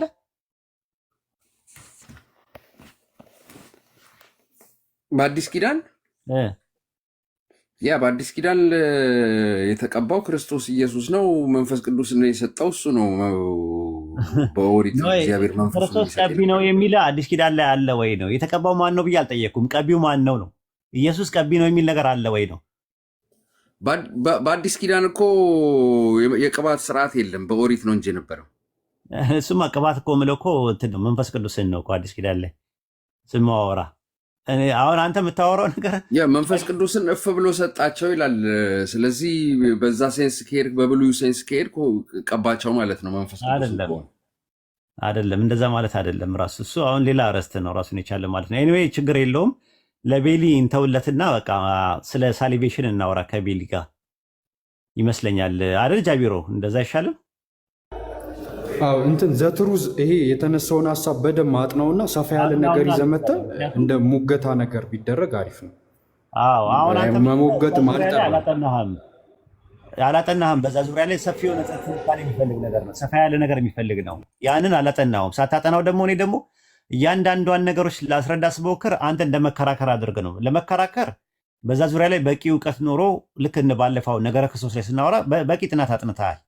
ስለዚህ ምንድነው ደቂቃ ተመደበልህ በስነስርዓት ምናምን ነገር የተደማመጥን ጥሩ ውይይት ነበር ያደረግን ነበር። የአሁኑ ግን ምንድነው የሆነው? በዛ ዙሪያ ላይ በቂ የሆነ ዝግጅት ስላላደረግ ፍራስትሬት እያደረግክ ነው ያለኸው። ፍራስትሬት ማለት ምንድነው? እየዛልክ ነው ያለኸው። ያ ደግሞ እንዲሆን አያስፈልግም። አንተ ጥሩ ልጅ ነህ፣ ጥሩ አክባሪ ነህ፣ ስርዓት ያለ ልጅ ነህ። በቃ እነዚህ ነው የምንፈልገው እኛ፣ ሁሌም እንደዚህ እንድትሆን ነው። ትሩዚ እሺ፣ አብሽር ቫይዶ ትንሽ እንትን አልኩብህ እንዴ? ምንድን ነው የሆነ ትንሽ እንትን ሆንኩብህ መሰለኝ ዛሬ። ጠንከር አልኩብህ እንዴ? አረ እንደ ድሮ ነው ያለው። በቃ ሻፉ በለኝ። ምናልባት አይታወቅም፣ የሰው ልጅ ነኝና ጠንከር። ምንም ችግር የለውም፣ ምንም ችግር የለውም። ጥሩ ወዳጅነታችን እንዲቀጥል እፈልጋለሁ። ኦኬ እንቀጥል ከቤሊ ጋር። ትሩዝዬ ቀጥሉ ቀጥሉ ቀጥሉ። እሺ ቤሊ ያለ አይድ እንዴት ነህ? በቃ እስኪ ስለ ሳልቬሽን እናውራ አይደል? እናንተ እኮ ሳልቬሽን በኢስላም ሰው እንዴት ነው የሚድነው? እስኪ አስረዳኝ። እኔ መረዳት ፈልጌ። ሰው የሚድነው ያው ከጀሃነም ነው አይደል? የሚድነው አዎ ልክ ነው። አዎ ከጀሃነም የሚድነው በኢስላም አስተምሮት በምንድን ነው? በኢስላም አልኢልሙል ፈላህ ፊል ኢስላም የሚባል ነገር አለ። ፈላህ ማለት ደህንነት ማለት ነው። ሳሊቬሽን ማለት ነው። አላህ በቁርአን ውስጥ በሱረቱ ጋፊር ምዕራፍ 40 ቁጥር 41 ላይ በላቸው ይላል፣ ወገኖች ወይ ወደ መዳን የምጠራችሁ ሲሆን ወደ እሳት የምትጠሩኝ ሲሆን